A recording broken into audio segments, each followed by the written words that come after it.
Now, it gives me great pleasure to introduce what many have called my twin brother, Senator Cory Booker. I often get mistaken for him, but let me say, there is no one in the world like Cory Booker. He has been described by the press as fearless, determined, committed, a Rhodes Scholar with Bill Clinton-like charisma, and Superman. He is for sure all of those things. But for what I have seen and know, he is driven in a way that I think not many other politicians are, and that's by love. Love for people. You see it in how he operates and works. You don't turn Newark, New Jersey, otherwise known as Brick City, around in the way that he did without deep love for the city and the residents within it. He didn't have to go to the lengths that he did for the children in that city to have a better education or for the residents to feel safer walking down the street.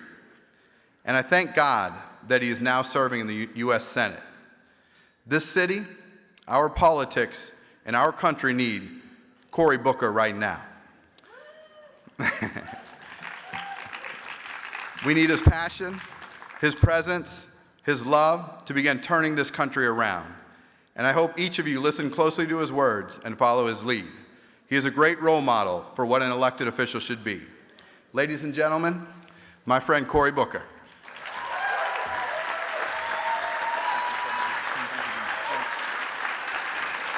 Thank you very much. Please sit down. Please sit down. You guys have been getting a lot of exercise, a lot of aerobics up and down. I really appreciate it. I appreciate that introduction from a man with an incredible haircut. And I have to say, we've worked together many years past, and I'm grateful to see him continuing to be a servant of the people. I want to correct him on one thing. What we need now is not an individual. What we need now is each other. And I am really proud to stand here before every one of you, really, because I know more than ever that the front lines of the fight for our democracy, for who we are, doesn't really exist in the halls of Washington, but in our communities, our neighborhoods in all 50 states. This gathering right now should not be underestimated. We are gathering here today and have tremendous power through our connections one to another.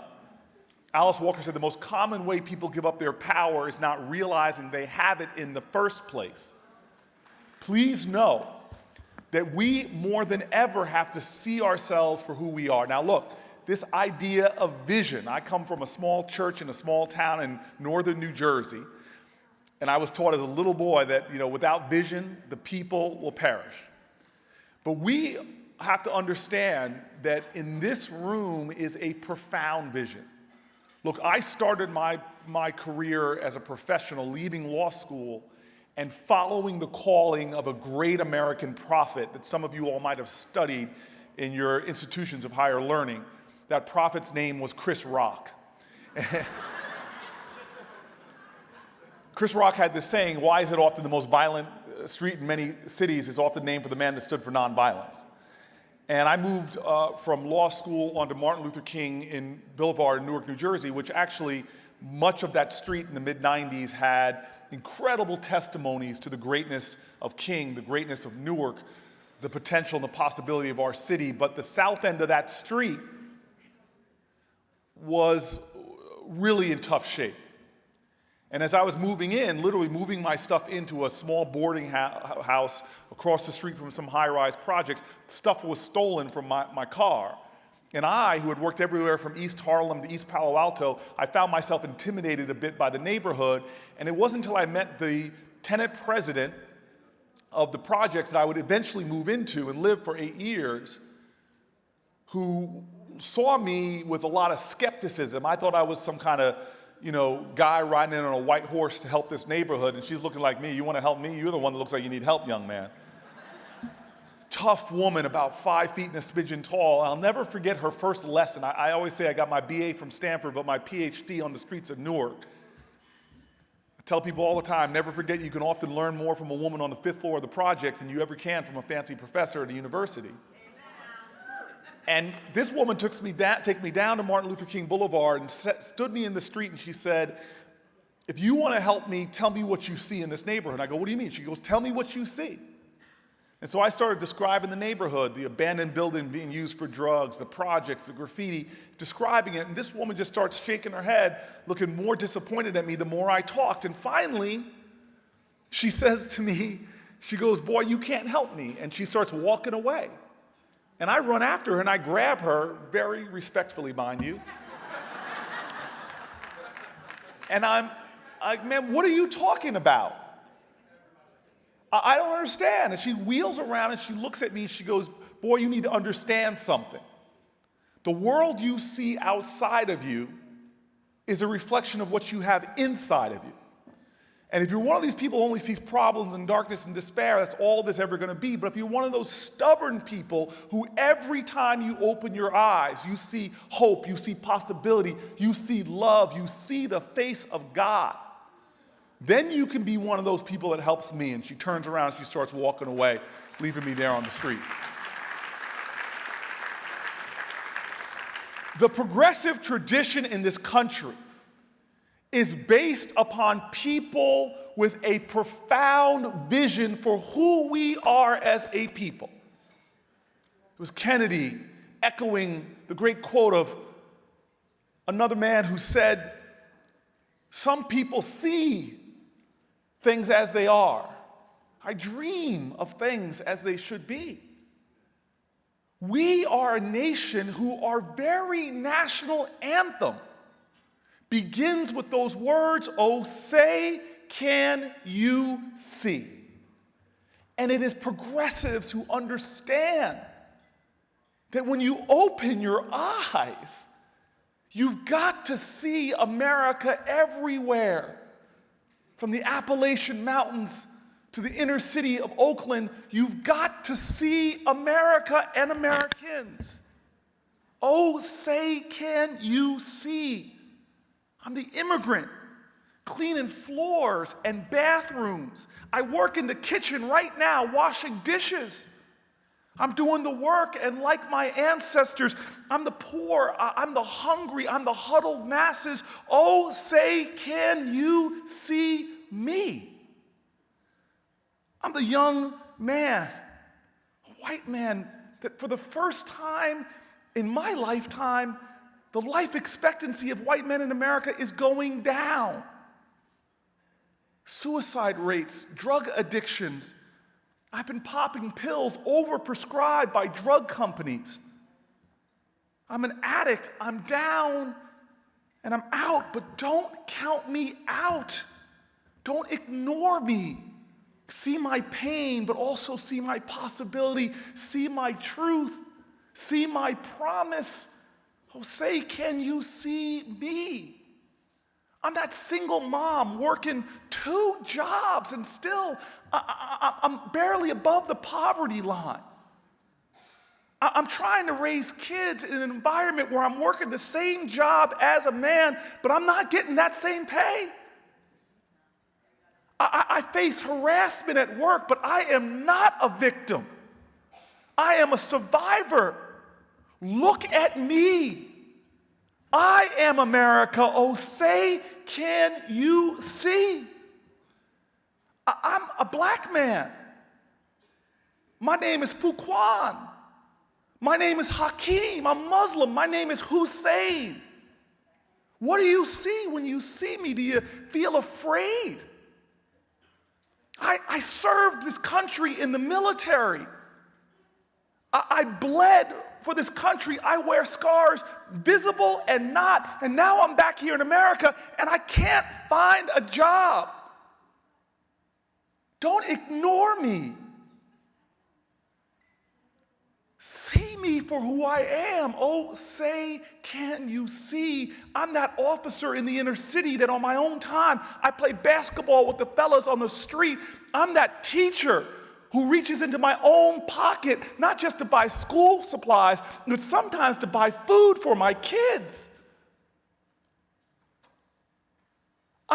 I'm that kid, that 13-year-old that dreams that no matter what they said about her, I dream that I still can be president of the United States. Oh, say, can you see me?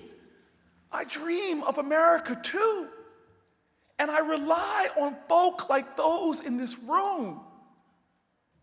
That when we go to work, we see all of America. We don't forget about you, whether you're that gay, homeless youth, and disproportionately our homeless youth are gay.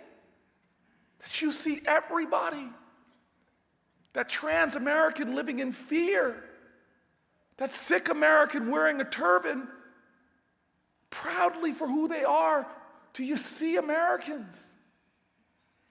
And so the challenge in America right now is to remember that this is where we came from. Visionary people who saw this country even when it didn't live up to their vision. People amidst slums and working conditions that were virtually slave labor, child labor. There were stubborn Americans who saw workers' rights that we now take for granted. There were folks in the midst of slavery and bondage, chains and horrors. They saw freedom and abolition, and they never gave up on that vision. There were folks who saw gay rights, who saw civil rights, who saw workers' rights, who saw women's rights, and it is their vision that got us to where we are today. Now, we live in this time that so many people are bemoaning the hate in our country. And I believe we should bemoan it. But remember this, it's not the hate that should worry us. It's those people who stand by and do nothing about it. Martin Luther King said so eloquently, what we will have to repent for in this day and age is not the vitriolic words, not just the vitriolic words and violent actions of the bad people. It's the appalling silence and inaction of the good people. Your darkness is no match for me if I have within me an invincible light.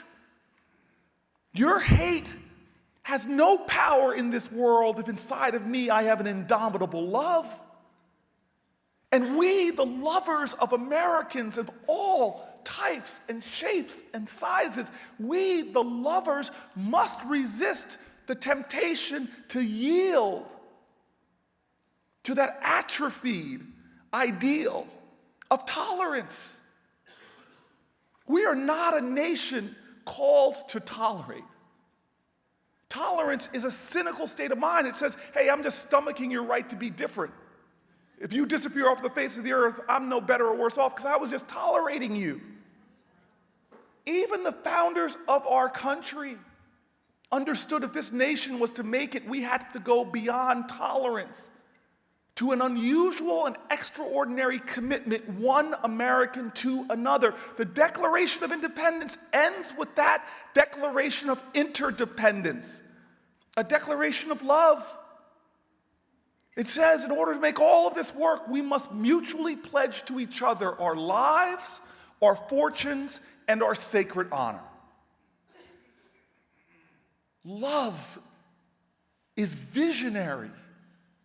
Love doesn't just tolerate, love sees your value and sees your worth. Love knows that when your kids do well, they become innovators or scientists or teachers or artists. My kids do better. Love says when you get mired in the quicksand of poverty, it's not just that you that suffer, it's our nation that does. We have got to be visionaries of love now more than ever, because tolerance puts its heads down. Love sees all.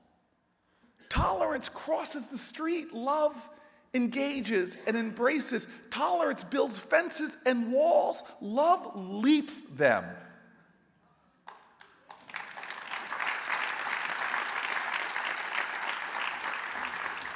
And don't let those people now who want to talk about an election as if that's the end of the world.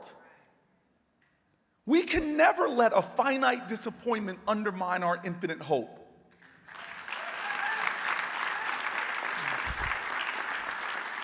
We lost an election, but this is not a time to curl up, to give up, or shut up. It's a time that we stand up, act up, and speak up for the cause of our country.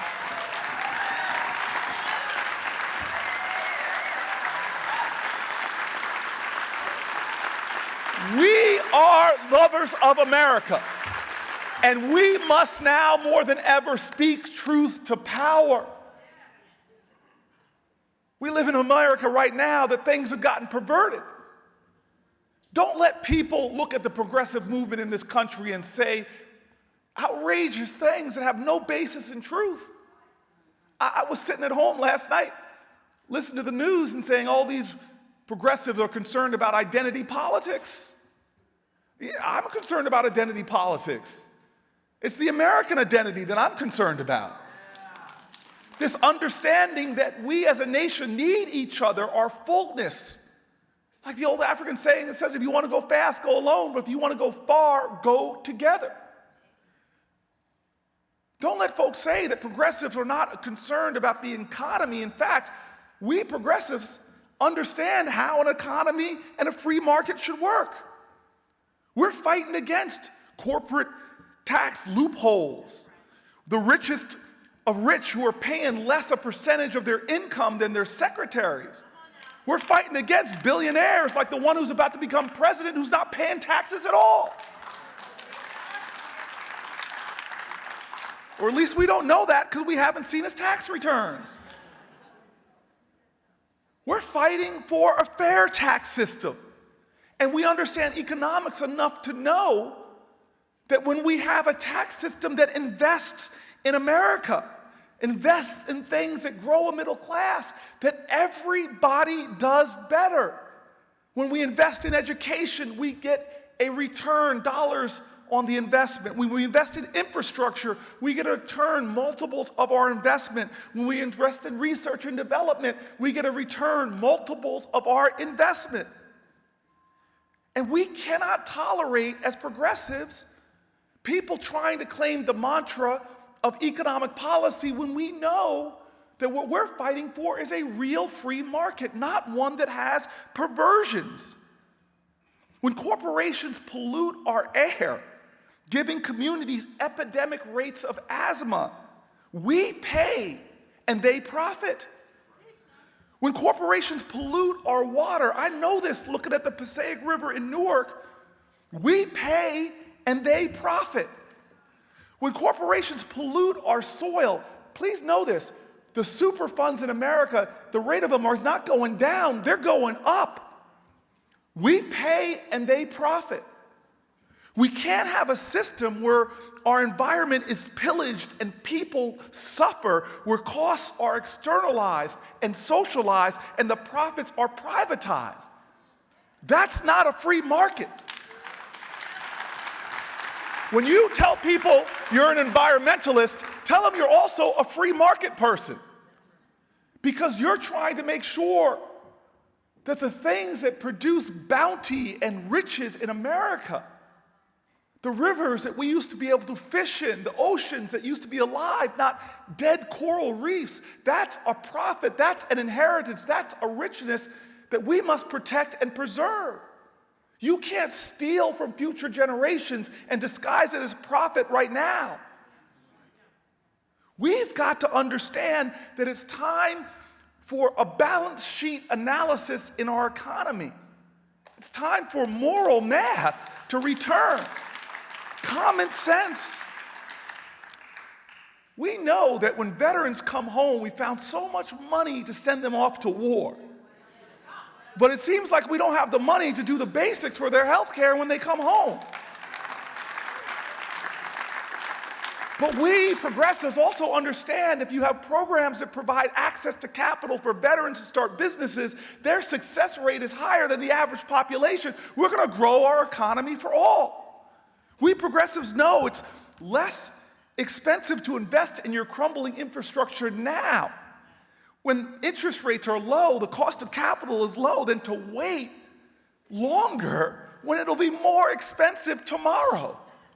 We progressives know that it's less expensive to take a mentally ill homeless person off the streets and put them in supportive housing than to leave them on the streets and see that they end up in our hospital emergency rooms or our jails, which is so much more expensive to the taxpayer. We progressives know it is far less expensive to give our drug-addicted brothers and sisters drug treatment and medical attention than it is to build new prisons to put them away at the taxpayer's expense. We progressives know it is far less expensive to give women and families robust access to preventative care and sex education than it is to cut funding for those programs, cut funding to programs like Planned Parenthood, and then have to pay the exorbitant costs of severe health conditions that could have been avoided if you gave people treatment and preventative care in the first place. And we progressives know that if you think education is expensive, try ignorance. We know that our competitor nations realize that we are in a global knowledge-based economy, that the more the people in your country learn, the more your nation earns. We know that as other countries are racing to invest in universal preschool, paid family leave, affordable colleges, and we, on the other hand, are starving our public schools, eroding our public colleges, and seeing a falling support for our children at the earliest ages, not having paid family leave, not having preschool like our other nations are doing, that this is actually costing our economy billions and billions of dollars in the long run because we are not investing in the greatest natural resource any country can have. And it's not cobalt or coal or gas or oil. It is the genius of our children. And genius is equally distributed. We need to cultivate it everywhere. From the beautiful communities like Beverly Hills to the beautiful communities like Camden, New Jersey. You see, we understand as progressives that investing in things like childcare, immigration reform, raising the minimum wage, creating real criminal justice reform, that these things are not just morally right, they make economic sense, and they grow a nation that works for everyone. I tell you this, I was looking at a study that shows that America would have 20% less poverty if we just had incarceration rates like the rest of the country. That in the time between the time I was in law school to the time I became mayor of Newark, as our infrastructure was crumbling, we as a nation were building new prisons about 1 every 10 days. Our incarceration rate on the federal level went up 800%, on the national level 500%. We were arresting people for sentences months and even years for doing things the last 2 presidents admitted to doing. That we were doing things in this country to children that needed help and interventions, but instead putting them into solitary confinement in our prisons, which many other countries consider torture. We progressives who are fighting to reform systems that have proven to be financially bankrupt and morally bankrupt. We do these things not just because of the balance sheet analysis, but because we know the soul of our country lies in the balance. And so I stand here today and let you know that I am not afraid. I see a new administration coming into the White House. I see they're making picks like Jeff Sessions who with strokes of pens can unwind what our last two attorney generals put into motion. I see that steps away from the White House will be someone whose website became a platform for bigotry and sexism and hatred. But I am not afraid. I'm telling you right now, this is the time that defines who we are. As a little boy growing up, and my father taught me there's two ways to go through life, as a thermometer or a thermostat. A thermometer just reflects the world outside of them. Goes up or goes down. You've seen people like that. We've all probably been like that at times. World gets panicky, you get panicky. Things get hot, you get hot. But a thermometer sets the temperature. They understand that what defines that existence is not what happens to you, but how you choose to respond. We've seen a nation that has had dark days before. Administrations that made irresponsible, painful, costly decisions. But we've never given up on the idea of America. We've always kept fighting for this country. The ideals of this nation that we pledge allegiance to, the folk in this room know it's not just about putting your hand over your heart, that it's about reaching your hand out to your fellow American, rolling up the sleeve and pitching in and helping and getting to work.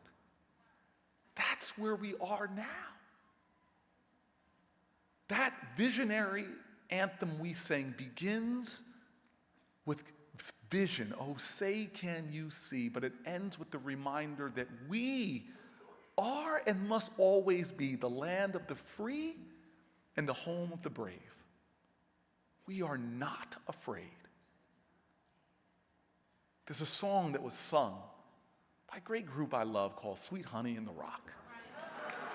And the song I love is called Ella's Song. And it has this refrain where they sing, she sings, the ladies sing, they sing, we who believe in freedom cannot rest. We who believe in freedom cannot rest until it's won. We have work to do if we believe in freedom.